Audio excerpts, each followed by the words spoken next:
Hello అండి. అందరికీ నమస్తే. ఇప్పుడు మనం 'ఆ సెలవుల్లో 2 పెళ్ళిళ్ళు' అనే ఒక చక్కటి కథను చెప్పుకుందామండి. ఇంకా కథలోకి వెళ్ళిపోదామా? 10వ తరగతి పరీక్షలు కాగానే ఒక నెల రోజులు చక్రవర్తి సార్ ట్యూషన్‌లో పాఠాలు చెప్పాను. ఆ తర్వాత జూన్‌లో అనుకుంటా మా మేనత్త కొడుకు పెళ్లి అయింది. బావే అయినా నాకంటే 10, 12 ఏళ్ళు పెద్ద. ఏమాత్రం జోకులేసే అవకాశం లేదు. పైగా మా అమ్మ డిసిప్లిన్ వల్ల మాకంటే పెద్దవాళ్ళతో వినయంగా, మర్యాదగా ఉండేవాళ్ళం. పెళ్ళికి కూడా మేము 5 రోజులు వెళ్ళిన జ్ఞాపకం. రాయపర్తి ఊళ్ళో మా అత్తయ్య వాళ్ళది పెద్ద ఇల్లు. కింద 3 విశాలమైన హాళ్ళు, 3 పడక గదులు, మళ్ళీ ఒక చిన్నపాటి ఇల్లులా 3 పెద్ద గదులు వంటిల్లు. మిద్దె మీద కూడా హాలు 2 గదులతో ఉండేది. ఇంటి చుట్టూతా లెక్కలేనన్ని పండ్ల చెట్లు, పూల మొక్కలతో పచ్చగా కలకలలాడుతూ చక్కగా ఉండేది. ఇక మా ఈడు పిల్లలమంతా ఆటలే ఆటలు. పెళ్లి వాళ్ళది మల్లంపల్లి. వాళ్ళ ఊరికి దగ్గరలో ఉన్న చన్నూరు వెంకటేశ్వర స్వామి గుడిలో పెళ్లి చేశారు. గుట్ట మీద పెద్ద గుడి, సత్రాలు ఉన్నాయి. వాటిలోనే మాకు విడిది ఏర్పాటు చేశారు. ముందు రోజు రాత్రి ఎదుర్కోళ్ళు, నిశ్చితార్థం లాంటివి జరిగాయి. అత్తయ్య పెళ్లి కూతురికి నగలు, చీరలు ఇచ్చాక అందరం ఆడవాళ్ళు వెళ్ళి అమ్మాయి నోట్లో కొబ్బరి, పంచదార పోశారు. పాపం ఒక్కొక్కరు కొంచెం కొంచెం పోసినా అన్నీ కలిపి ఆమె ఉక్కిరి బిక్కిరి అయింది. 2 దవడల్లో ఎంత స్టోర్ చేసినా దగ్గు వచ్చి కళ్ళల్లో నీళ్లు వచ్చాయి. ఎవరో పెద్దవాళ్ళు ఇక ఆపరాదండే, పిల్లలు ఆగమైపోతుంది. ఏదో వాలాయితకు ఒకళ్ళిద్దరి నోట్లో వెళ్ళాలే గాని గంతగనం పెడితే సరంపడతి కాదు అనడంతో మొత్తానికి పెళ్లి కూతురు బయటపడింది. ఇలా పెళ్లి విశేషాలన్నీ చెప్పను కానీ మరో 2 ప్రత్యేకంగా గుర్తుంచుకునే విషయాలు చెప్తాను. తెల్లవారగానే కాఫీలు, టీలు అయ్యాక ఆడపెళ్లి వాళ్ళలో ఆడవాళ్ళంతా విడిదికి వచ్చారు. అదేదో వందనాలు అనే పేరుతో మగవాడికి తల్లిని, ఆమె తోడికోడళ్ళని, అక్కా చెల్లెళ్ళని వరుసగా కూర్చోపెట్టారు. మొదట మసితో ముఖాన బొట్టు పెట్టారు. తర్వాత విసుర్రాయి కర్రతో తలదువ్వారు. తలలో ఏవో గడ్డి పువ్వులు పెట్టారు. పిండి తెచ్చిన ముఖాన పౌడర్ అద్దారు. కుంకుమలో రూపాయి బిల్లంత వెండి బిల్ల ముంచి దానంత సైజులో బొట్టు పెట్టి ఆ వెండి బిల్లను వాళ్ళకే ఇచ్చేశారు.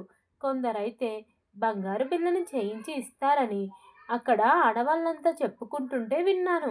చివరన మట్టి మూకుడు పెంక తెచ్చి దాన్ని చేతికిచ్చి వదిన గారు అద్దంలో ముఖం చూసుకోండి అనడంతో మర్యాద పూర్తి అయినట్టు ఇంక చూసుకోండి అందరూ ఒకటే నవ్వడం. ఇదంతా ఆడపెళ్లివారి మగపెళ్లివారంటే ఉన్న భయం పోగొట్టి చనువు ఏర్పడడానికి సరసం అన్నమాట. ఒక విధంగా ఆడపెళ్లి వాళ్ళు చేసే ర్యాగింగ్ అన్నట్టే. అది అక్కడితో ఆగింది. మాయాబజార్ సినిమాలాగా గింబల్ది దాకా పోలేదు. మా పిల్లలు బ్యాచ్ అంతా అక్కడే ఉండి ఆ తతంగమంతా ఎంజాయ్ చేశాము. తర్వాతి రోజుల్లో ఈ పద్ధతి మరెక్కడా కనపడలేదు. పెళ్లిలో రకరకాల మనుషులు కనబడుతుంటారు.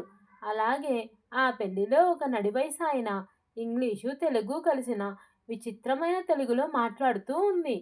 ఒక చేతి నిండా గాజులు, మరో చేతికి గోల్డ్ కలర్ రిస్ట్ వాచి ఉండగా 2, 3 గాజులు వేసుకుంది. మెడలో కూడా 2, 3 గలుసులు వేసుకుంది. తలలో పెద్ద పూలదండ, మళ్ళీ సైడుకు ఒక గులాబీ పువ్వును పిన్నీస్తో పెట్టుకుంది. చెవులు పక్కకు వేలాడేలా వెంట్రుకలను స్ప్రింగుల్లా చెట్టి చెరో పక్క వదిలేసింది. మాటి మాటికి చీర కుచ్చిళ్ళు, తలలో పువ్వులు, నుదురున పడే వెంట్రుకలు సవరించుకుంటూ ఉంది.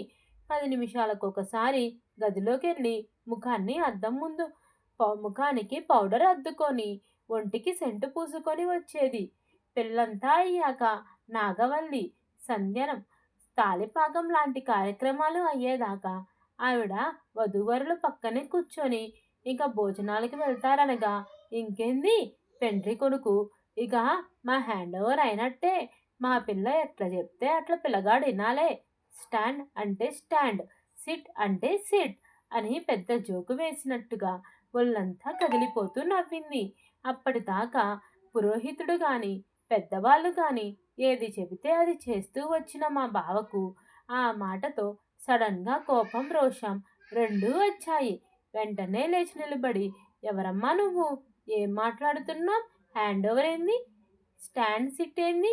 తెలిసే మాట్లాడుతున్నావా? నేనేమంత తలకాయ లేని సన్నాసిని అనుకుంటున్నావా? ఎట్లా చెప్తే అట్లా వినాలట. ఎందుకింటరు? మాట్లాడకపోతే మాట్లాడటం రాకపోతే మూసుకొని కూర్చోవాలే.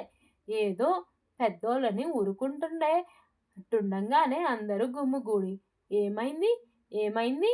అడగడం మొదలెట్టారు. అమ్మాయి తండ్రి వచ్చి గట్టెందుకు అన్నావమ్మా అని ఆమెను మందలించి ఏమనుకోకండి అల్లుడు గారు అంటూ బావను బతిమలాడాడు. నేనేమన్నా ఏదో పరాచకం ఆడినా గంతే అని ఆవిడ పాపం అక్కడి నుంచి వెళ్ళిపోయింది. అంతలోనే రాయపత్తి పెద్ద మామయ్య అక్కడికి వచ్చి విషయమంతా తెలుసుకొని ఏం ఏం గాలే ఈ తతంగమంతా శానాసేపు అయ్యే వరకు మా ఊనికి ఆకలైంది గంతే. అయినా నువ్వేందిరా ఎవరో అనంగానే మాత్రం వాండ్లు ఎట్లా చెప్తే అట్లా ఇంటవా? ముందు ముందు ఇంటే మాత్రం బయటికి చెప్తావా? సరే మీరు తొందరగా భోజనాలు ఏర్పాట్లు చూడండి అని అందరినీ సముదాయించి పంపించే ప్రయత్నం చేశాడు. మొత్తానికి పెద్ద మామయ్య జోక్స్తో మళ్ళీ మామూలుగా మారింది వాతావరణం. అంతేనండి. ఈ కథ ఇంతటితో సమాప్తం. ఈ కథ కనుక మీకు నచ్చినట్లయితే ప్లీజ్ లైక్ చేసి షేర్ చేయండి.